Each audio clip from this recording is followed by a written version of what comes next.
आदरणीय निर्मला सीतारमण जी ने कि मैं आज कमांडर अशोक राउत और एनएससी के टीम से मिली हूँ, ये उनके ट्विटर में डाला हूँ, मतलब जाहिर किया। तो ये संगठन इतना बड़ा है कि उनको दखल लेनी पड़ रही है, लेकिन फिर भी काम नहीं हो रहा है। इसलिए हमारा सबका कर्तव्य है कि हमें ये संगठन को बढ़ाना है। ये कोई पॉलिटिकल संगठन नहीं है, लेकिन ये संगठन जरूरी है। इसलिए आप सबसे मैं मिलने आया हूँ, आप सबको बताना चाहता हूँ कि संगठन को बढ़ाइए। आपको मैं बता दूँ, जितने लोग यहाँ पर आए हैं, आप लोग, हम लोग, इसमें ईश्वर की कृपा हम पर है। हमारे जेब में वो 10, 15, 20 रुपये, 50, 100 रुपये थे। हमें चलने फिरने की ताकत है, इसलिए यहाँ तक आए। ऐसे हमारे हजारों लाखों भाई है जो घर से बाहर भी नहीं निकल पाते, आरोग्य नहीं है, पैसा नहीं है। आप उनका प्रतिनिधित्व कर रहे हैं। आपको उनके लिए लड़ना है। खुद के लिए तो लड़ोगे, लेकिन उनके लिए भी आपके ऊपर ये जिम्मेदारी ईश्वर ने दी है, और हमारे ऊपर, मतलब मेरे ऊपर भी दी है। मैं भी ये समझता हूँ। कई लोग बोलते हैं अशोक राउत को क्या चाहिए, नेता बनना है, नेतागिरी चमकानी है क्या, क्योंकि उनको क्या लेना देना है। अरे भाई, हर रिश्ता लेने देने वाला नहीं होता। भगवान राम को वनवास हुआ था, लक्ष्मण को हुआ था क्या? हुआ था क्या? लक्ष्मण वनवास में गया? तो यही है, ये रिश्ता है। आप हमारे राम हो तो हम आपके लक्ष्मण। वनवास आपको है, लेकिन हमने वादा किया है कि आपके साथ वनवास में आएंगे, आपका हर युद्ध लड़ेंगे, आपको अयोध्या और सीता देंगे। ऐसे रिश्ते भी होते हैं, लेकिन हमें जो आदत पड़ी है देखने की, सुनने की, कि कुछ लेने के लिए कुछ कोई देता है। लाडली बहना को देगा तो वोट लेने के लिए देगा, बराबर है कि झूठ है? निस्वार्थ भाव से कोई काम करना हमने बहुत कम उदाहरण देखे हैं, लेकिन ये हमारा आपका रिश्ता यही है। और आपको भी, जो आज दुर्बल है, आपसे दुर्बल है, उनका लक्ष्मण आपको भी बनना है। मंजूर है? सरकार 1.5 करोड़ में बनती है, देख लो। तो हम सब गोटियां फिट करके आए हैं, ऐसे नहीं आए। वहां पे पूरी गोटियां फिट है। और जैसे वो बोलते हैं ना आजकल न्यूक्लियर बटन, ये बोलते हैं न्यूक्लियर बटन, वैसे हमारा न्यूक्लियर बटन है। एक आदेश में पूरी वोट शिफ्ट हो जाएगी। उनको अगर राजनीति आती है और वही समझ में आती है, तो हमको भी राजनीति समझ में आती है, बराबर है कि नहीं?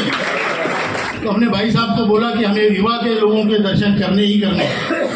कांता प्रसाद जी बात करते रहते हैं, कई लोग बात करते रहते हैं यहाँ पे, तो इसलिए हम यहाँ पे आए। कल जबलपुर में दूसरी बार गए थे हम, आज यहाँ पहली बार आए।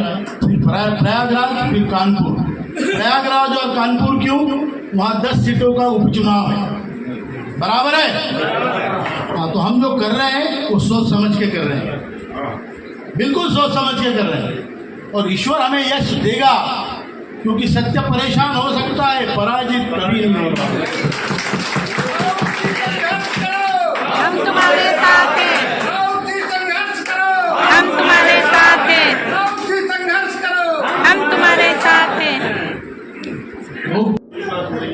मीटिंग में एक सेंट्रल बोर्ड ऑफ ट्रस्टीज आपका फंड कंट्रोल करती है। उसमें मालिकों के रिप्रेजेंटेटिव होते हैं, कामगारों के होते हैं, सरकारी होते हैं। तो 10 रिप्रेजेंटेटिव कामगारों के होते हैं, 3 बीएमएस के, 3 इंटेक के, 3 कम्युनिस्टों के और 1 एचएमएस के, ट्रेड यूनियन से रिप्रेजेंटेटिव। 2008 में उन्होंने निर्णय लिया कि जो जमा हुआ पैसा जो आपके वारिस को मिलने वाला था, उसको वापस नहीं करेंगे। मतलब 70-75 लाख लोगों का, 78 लाख लोगों का पैसा जमा किया हुआ वो एक झटके में खा गया। मैं बाकी लोगों से उम्मीद नहीं रखता, लेकिन ये 10 जो कामगारों के रिप्रेजेंटेटिव थे, उन्होंने विरोध करना चाहिए था कि नहीं करना चाहिए? 78 लाख लोगों की जेब एक दिन में काट लिया अपनी जिंदगी की। इन्होंने, किसी ने विरोध नहीं किया, किसी ने वॉकआउट नहीं किया, किसी ने रेजिग्नेशन नहीं दिया, किसी ने कोई स्टेटमेंट भी नहीं दिया। चाय बिस्कुट जो अच्छे प्रति के होंगे वो खा के वापिस आ गए। ये हमारे कामगार नेता है और ये हमारी कामगार यूनियन है।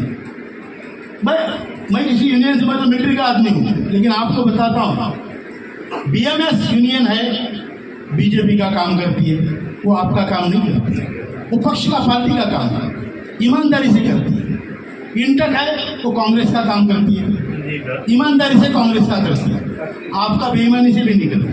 ठीक है, कम्युनिस्टों का तो ये सारे जो है वो पार्टियों ने आपके बीच छोड़े हुए गुर्गे हैं, बराबर है। तो सभी कामगारों का व्यापक विचार कौन करेगा, इसके लिए आपको ही करना पड़ेगा। आज आपकी जो एक प्लेटफॉर्म आपको मिला है एनएसी का, मैं उसका क्रेडिट नहीं लेता, सबका है, उसमें आपको शामिल होकर उसी को बढ़ाना पड़ेगा।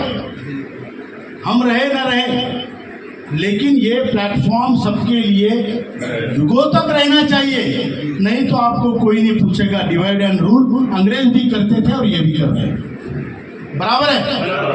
तो इसलिए आपका एक जिम्मेदारी बनती है कि एनएसी जैसा आपको आज प्लेटफॉर्म मिला है, सभी लोग इसमें शामिल हो जाओ। आपकी अगर कोई यूनियन है वो रहने दो, उसको कोई डिस्टर्ब नहीं कर रहा है। कोई एसोसिएशन है, कोई यूनियन है, आप पहले से चला रहे वो रहने दो, आप एनएसी में फिर भी आ जाओ, क्योंकि ये नेशनल आपको प्लेटफॉर्म प्रदान करता है। तो ये हमारा कहना है। दूसरी बात, हमारी 4 मांगे हैं। 7,500 महंगाई भत्ता मिनिमम पेंशन मिले, जिसको 1 रुपया भी पेंशन है उसको 7,500 महंगाई भत्ता पेंशन मिलनी चाहिए, उस अनुपात में फिर बाकी देखा जाए। नमस्कार दोस्तों ईपीएस 95 पेंशन भोगियों को अब अपना एक स्टैंड लेना पड़ेगा। दोस्तों आप लोगों को पता है बंगाल में चुनाव होने वाला है, यहाँ पर जो है हम सरकार को दबाव डाल सकते हैं।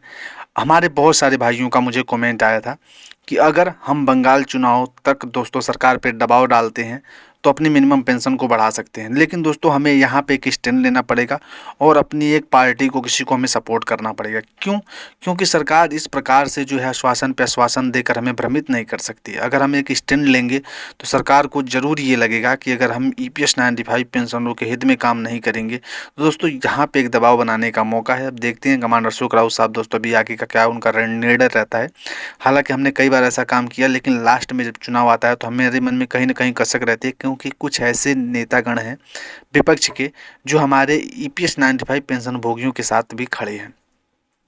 काफ़ी सारे हैं, जैसे आप हेमा मालिनी जी को ही देख लीजिए, लगातार उन्होंने एनएससी का सपोर्ट किया है। तो इसलिए जो है कमांडर अशोक राउत साहब भी दुविधा में फंस जाते हैं कि कौन सा डिसीजन सही रहेगा। हालांकि करते बेस्ट हैं, जो भी करते हैं वो बेस्ट है, सबसे अच्छा है, सोच समझ के करते हैं, उसके पीछे कोई रीज़न होता है तभी वो करते हैं। हालांकि इस बार सभी साथियों का जो है इस प्रकार से एक मत होकर के आवाज़ उठेगा तो हो सकता है कमांडर अशोक राउत साहब ईपीएस 95 मिनिमम पेंशन को लेकर के बंगाल चुनाव में आगाज़ किया जा सके, क्योंकि बंगाल से हमें दबाव डालना पड़ेगा। आपने देखा होगा इसके पहले महाराष्ट्र में चुनाव हुआ, वहाँ पे भी हमने बहुत सारी बातें की, लेकिन लास्ट में आते आते हम लोगों का स्टैंड जो है वो चेंज हो जाता है। फिर महाराष्ट्र में था, वहाँ पर भी हमने लास्ट में आते आते देवेंद्र फडणवीस जी को जाके सपोर्ट कर दिया। हालांकि सुप्रिया सुले जी उस समय वहाँ से बहुत अच्छी तरह से हम लोगों को आवाज़ को बुलंद किया है, एक बार नहीं कई बार किया है। एनके प्रेमचंद्रन जी ने किया है और भी कई सारे नेता हैं, लेकिन हमें ये लगा कि हो सकता है कि हमारी आवाज़ को उठाया जाए। लेकिन क्या उस समय तो हमने लेटर दे दिया, उसके बाद एक बार भी जो है कभी भी उन जो है इस समय तो समझ लो मुख्यमंत्री बन गए हैं, उनकी तरफ से एक बार भी आवाज़ सदन में नहीं उठाया गया, न इस मांग को बढ़ाया गया। तो ये सारी चीज़ें अब हमें सोचनी होंगी और हमें एक स्टैंड लेना पड़ेगा। इसीलिए मैं बार बार कहता हूँ कि कई सारे हमारे साथियों का कमेंट आया था, इसलिए मुझे ये वीडियो बनानी पड़ी और वीडियो डालना पड़ा। क्योंकि अब अगर हम एक स्टैंड लेंगे नहीं और अपनी चीज़ों को लेकर के सोचेंगे नहीं तो आने वाले समय में हम जो है एक तरफा खड़े नहीं हो पाएंगे, और जब तक हम एक साइड नहीं खड़े होंगे तब तक अपनी मिनिमम पेंशन को हम कैसे बढ़ोतरी करा सकते हैं। तो दोस्तों ये जो है आप लोग ज़्यादा से ज़्यादा वीडियो को शेयर करिएगा, लोगों तक पहुंचाइएगा, और सभी हमारे भाई जो भी हैं जुड़ करके अगर एक मत से हम लोग कमांडर अशोक राउत साहब से रिक्वेस्ट करेंगे कि हमें एक स्टैंड लेना पड़ेगा। क्योंकि अगर हम लेंगे नहीं तो सरकार इस प्रकार से हमारे बुजुर्गों के साथ जो खेल रही है ये अच्छा नहीं है, ना हमारे लिए अच्छा है न किसी के लिए अच्छा है। हालाँकि सरकार ने आश्वासन पे दिया है, लेकिन हम उस आश्वासन का करेंगे क्या? लिखित आश्वासन दिया है, लेकिन यार हम 12 वर्ष हो चुके हैं और अभी तक हमारे बुजुर्ग जो है रोड पर हैं, तो ये कोई छोटी बात थोड़ी है।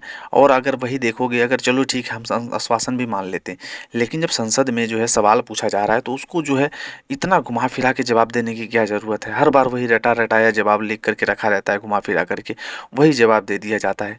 कभी भी तो स्टैंड लिया करो कि हाँ हमें मुलाकात हुई या यूनियन संगठन की तरफ से मांग जो है किया गया है और इस चीज़ को हम पूरा करेंगे। कभी कहा आपने? नहीं कहा। हर बार जो है कर्मचारियों को ही निशाना बनाया जाता है। इतनी बार जो है मांग को लेकर के सभी जो है संगठन पहुंचे थे, श्रमिक संगठनों की कभी बात ही नहीं की जाती है।